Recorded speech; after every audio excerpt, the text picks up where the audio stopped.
ഇതാണ് നമ്മൾ ഇപ്പൊ ഇൻസ്റ്റയിൽ കാണുന്ന മൂട്ടിപ്പഴം. ഇത് നമ്മുടെ കാട്ടിലാണ് കൂടുതൽ കിട്ടുക. അപ്പൊ എനിക്ക് കുറച്ച് കിട്ടിയിട്ടുണ്ട്. ഇതിന്റെ ടേസ്റ്റ് നോക്കാം.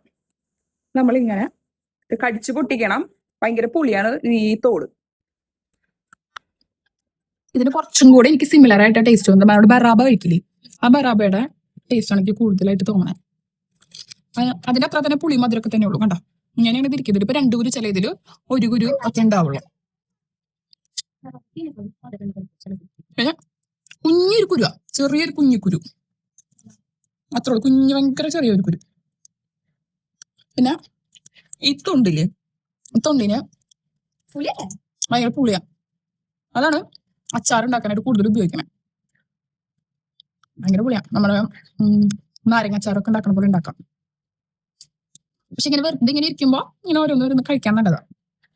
പുളി മധുരമൊക്കെ ഇഷ്ടപ്പെടുന്നവർക്ക് നമ്മൾ കടകളിൽ നിന്ന് ഇപ്പൊ ഇത് വിൽക്കാൻ വരുന്നുണ്ട്. പക്ഷെ അത് നല്ലോണം പഴുക്കാട് പൊട്ടിച്ചിട്ട് വെക്കണതാ. അപ്പൊ അതുകൊണ്ട് അതിന് ചെറിയൊരു കനപ്പ് പോലെ വരും. അല്ലാന്നുണ്ടെങ്കിൽ പുളി മധുരമായിരിക്കും. പിന്നെ കുറെ പേര് പറഞ്ഞിട്ട് ഇതിന് നല്ല മധുരം ഉണ്ടെന്നും. അങ്ങനത്തെ എനിക്ക് ഇതുവരെ കിട്ടിയിട്ടില്ല. ചിലപ്പോൾ ഉണ്ടാവും അങ്ങനെയൊക്കെ.